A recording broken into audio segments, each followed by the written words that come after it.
Gavin Newsom comes out, makes a video, talks about the fact that the wealth tax, because he was pushing back on the wealth tax. I don't know if you guys are watching this or not. He was saying, no, it's not a good idea. Ro Khanna and him were going back and forth, and Ro Khanna's like, what's wrong with you? Why don't you do it? We should do this. And then finally the man caves and doesn't just say agrees with the wealth tax, but he goes even beyond where socialists want. Pay very close attention. If you make over $155 a year, or if you make as a household over $255 a year, watch this clip here. It's dedicated to you. Tax and a new social Can you go back contract. a little bit? Can you go back a little bit? Think about this, just 10% of, it's time for a national billionaires tax and a new social contract. Think about this, just 10% of people in this country own 2/3 of the wealth. A 30-year-old, for the first time in American history, is not doing better than his or her parents. That's a 5-alarm fire. American wages have stood still, and the costs across the spectrum, cost of living, have skyrocketed. The system is fundamentally broken. The federal tax code, the corporate tax code, and the inheritance tax code seem to be written for a different set of Americans. It's time for an economic reset, a true minimum tax. So you can pause it right minimum tax. Folks, here's what he's saying to you. He's saying vote for me to be the president so I can go tax everybody in the top 10% of the category. And the top 10% isn't rich, by the way. Top 10% makes $155 individually. Household $255. If you make $155 a year and you live in LA, you're broke. Yep. If you make $155 a year and you live in Manhattan, you are super broke. If you make $255 a year and you live in Manhattan trying to have a decent life, you're broke. If you're making $255 a year, that's 10% of households. After taxes in the state of California, maybe you're keeping $150, give or take. So what's $150? $12K a month. Go ahead and pay for all this stuff that you have to pay in California. You're broke. So now does he not just, he doesn't just want to take this wealth tax to the state he said no to. Now he says, let's skip the state, let's go to national. Hey, DSA, I'm here, socialists, vote for me. I can be a socialist candidate. Hey, Mamdani, give me some attention. I'm going to be a socialist. I'll be a good socialist, please. Come on, let me cave. Let me cave to these other Democrats and to these ideas. And if you can go to my tweet, by the way, on what I said to him on this. Yeah, right here. Gavin Newsom says, don't worry, we'll be taxing trillionaires even more. Time to cough up after all that California corporate welfare. He's talking about Elon Musk. If he can go to the tweet on what I said towards him as well on this, is he caved. He caved. That's what he did. Socialists got him. Newsom is officially a socialist. All right, everyone. What happens when a politician completely changes course on one of the most controversial economic issues in America? That's exactly the question surrounding California Governor Gavin Newsom. Not long ago, Newsom appeared hesitant about the idea of a wealth tax, suggesting it wasn't the right path forward. But now, his message sounds dramatically different. Instead of resisting the proposal, he's openly calling for a nationwide billionaire tax and what he describes as a brand new social contract. That sudden shift has ignited fierce debate across the political spectrum, leaving many people wondering whether this is genuine leadership, political calculation, or simply a response to growing pressure from within his own party. At the center of Newsom's argument is a familiar concern. The American economy, he says, is no longer working for ordinary families.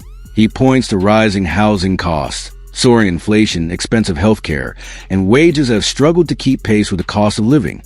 According to Newsom, younger Americans are facing a future where owning a home, building wealth, and achieving the same level of success as previous generations has become increasingly difficult. In his view, the country's tax system has been designed to benefit the wealthiest individuals and corporations while leaving working families behind. His solution is straightforward but highly controversial: a minimum tax on billionaires and broader reforms aimed at redistributing economic opportunity. But that's where the criticism begins. Opponents argue that while the proposal is presented as a tax targeting billionaires, history shows that tax policies often expand beyond their original promises.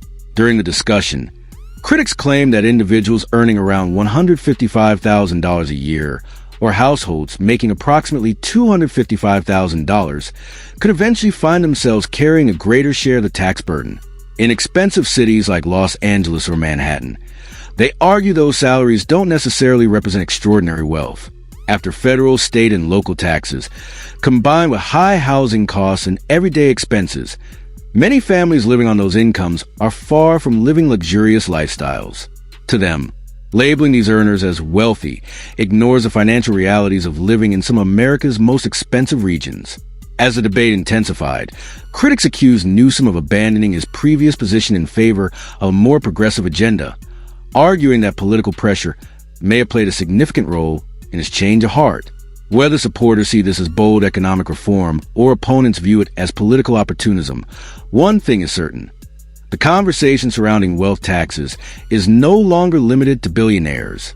It's becoming a much broader debate about who should shoulder America's financial future, and that debate is only just beginning. Just go on X and go a little bit lower, lower. It's coming up right there. Go above that. 1 minute you're a Democrat, next minute you're a socialist. Did the DSA break you? You know the billionaire tax is a bad idea. Why not stand your ground as a Democrat instead of joining the socialist camp? Tom, I'm going to come to you in a second. Terrible strategy. Here's what's going on. They gave him $24 billion for homelessness. He wasted it. Homelessness doubled. Mm-hmm. He had a $100 billion surplus in 2022. You know what it was at the end of the year last year? Minus 10 million. You go from $100 billion in surplus to minus 10 billion. He's got 216 to 246 billionaires in the state of California. They don't think they're going to leave. They think they're going to stick around and be over there. They're not like, people are not going to be leaving, going to any other place. And they don't realize the math behind this. This isn't a 5% tax. This is about an 8 to 10% tax.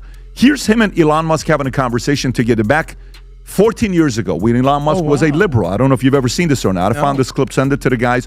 Watch this clip between him and Elon Musk. Go for it. Look how friendly they look. Craft to go up to orbit and actually make its way down here in the Pacific Ocean. What's your sense of where you are and what's your concern as you grow this company? SpaceX is doing really well. We had a successful mission at the space station. We were able to go back there and back again.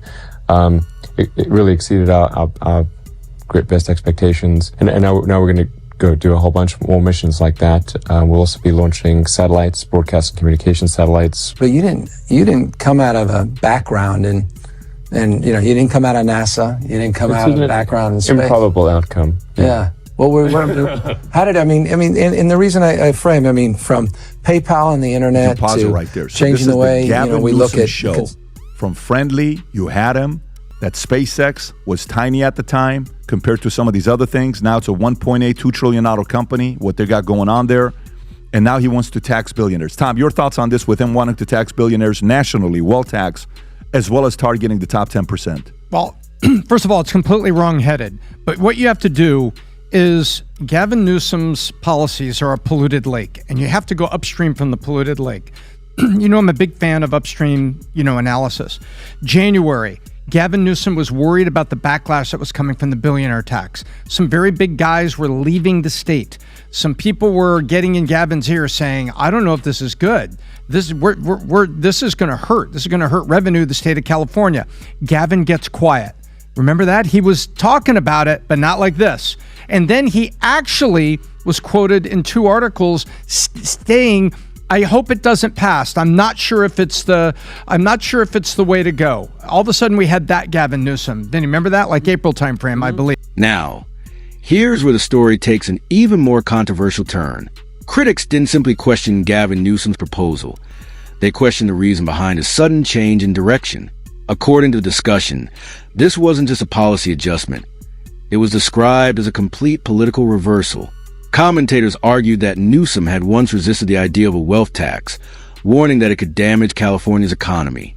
But after months of political pressure, they believe he abandoned that position entirely. His recent social media posts and public remarks, particularly those aimed at billionaires like Elon Musk, were presented as evidence that his rhetoric had become far more aggressive than before. The criticism became even sharper when the conversation shifted to California's financial record. Opponents pointed to the state's spending on homelessness, arguing that billions of taxpayer dollars had produced disappointing results while the homeless population continued to grow. They also highlighted California's dramatic budget swing, claiming the state had moved from a massive budget surplus to a significant deficit within a relatively short period. To them, these figures raise a larger question. If existing economic policies have struggled to deliver the expected results, why should Americans believe that even higher taxes would solve the problem? Critics argue that before asking taxpayers to contribute more, leaders should first demonstrate that public money is being managed effectively. Another major concern focuses on the possibility of wealthy individuals leaving high-tax states altogether. Commentators argue that California is already home to one of the largest concentrations of billionaires in the country, but they warn that raising taxes further could encourage successful entrepreneurs and investors to relocate elsewhere. They claim this wouldn't simply affect billionaires. It could reduce investment, slow business growth, and ultimately shrink the state's tax base. In their view, economic competitiveness depends not only on collecting revenue, but also on creating an environment where businesses choose to remain and expand rather than search for friendlier alternatives.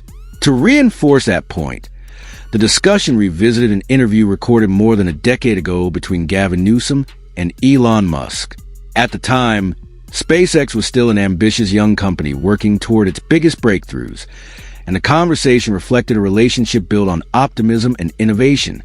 Fast forward to today, and SpaceX has become one of the world's most valuable private companies, while Musk has emerged as one of Newsom's most outspoken critics. For commentators, that contrast symbolized more than changing personalities. It reflected what they viewed as a growing divide between political leadership and the entrepreneurs driving technological progress. Whether that divide is justified or exaggerated remains open to interpretation, but has undeniably become one of the defining themes of the wealth tax debate. Then what happens? I will tell you when he flipped, and I'll tell you what made him cave. Cave is the right word, PBD. He caved. You know why he caved? The New York primaries.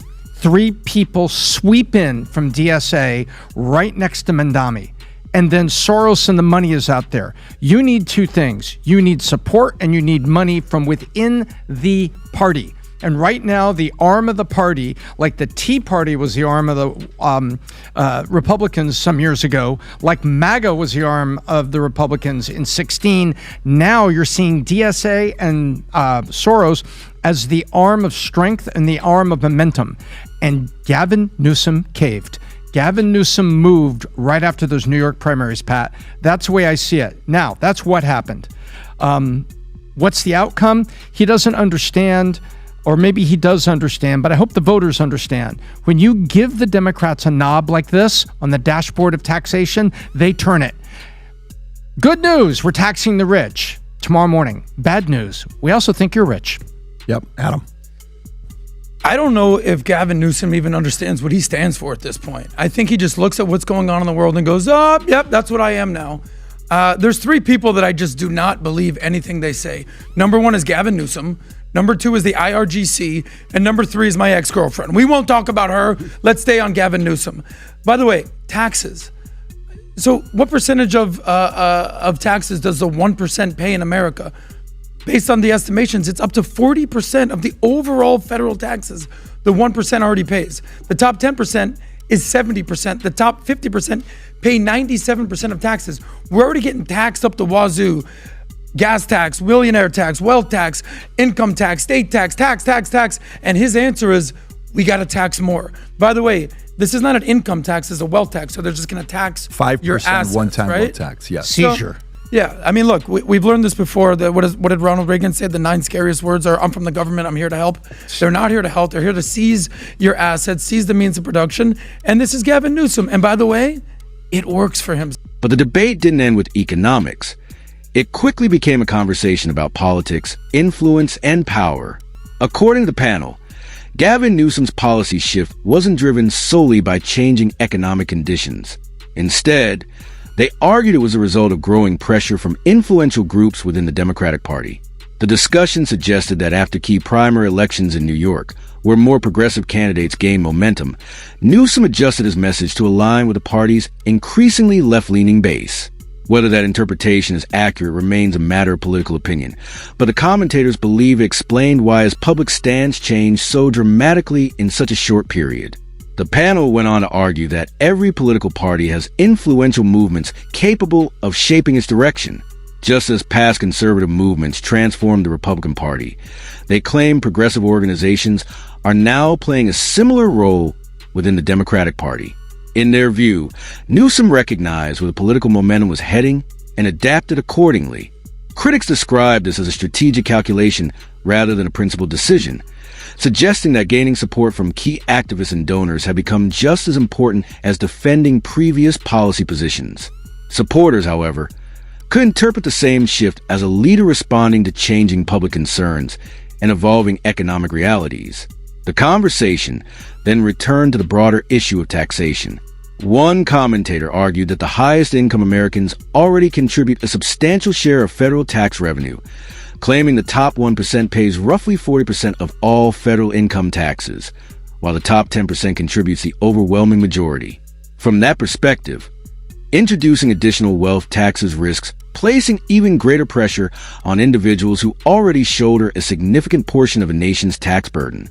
Critics warn that once governments are granted new taxing authority, those powers rarely remain limited to the original targets, raising concerns that future tax increases could eventually affect a much larger segment of the population. As the discussion reached its most emotional point, the panel framed the proposal as something far bigger than a simple tax policy. They argued that it represented a broader debate about the relationship between government, private wealth, and economic freedom. Referencing one of Ronald Reagan's most famous quotes about government intervention, they warned that expanding taxation could gradually lead to greater government control over private assets. Supporters would likely reject that characterization, insisting the proposal is about fairness and reducing inequality. Yet the sharp contrast between those two perspectives highlights why the billionaire tax has become one of the most fiercely contested political issues in America today. As the political debate began to wind down, the conversation shifted away from policy and toward the podcast audience. The hosts briefly promoted an upcoming fatherhood webinar, encouraging fathers, future parents, and families to participate. They emphasized that strong leadership at home is just as important as strong leadership in business or government, describing the event as an opportunity to gain practical advice and valuable resources.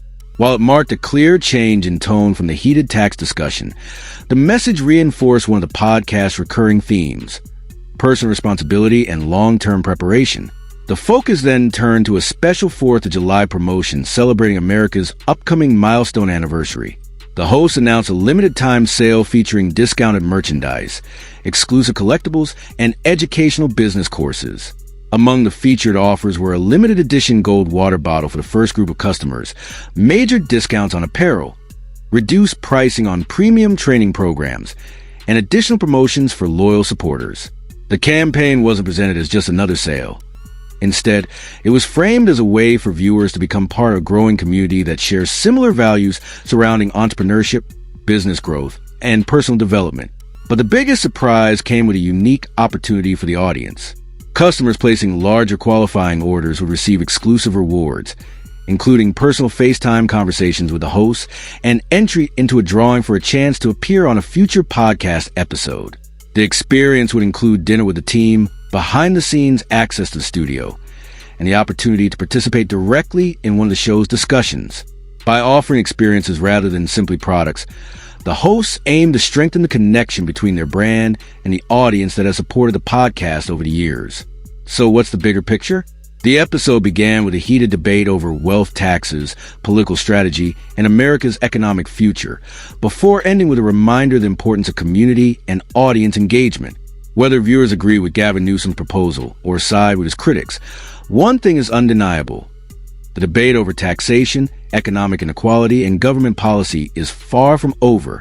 As political leaders continue shaping the national conversation, millions of Americans will be watching closely, knowing that the decisions made today could influence the country's economic future for years to come.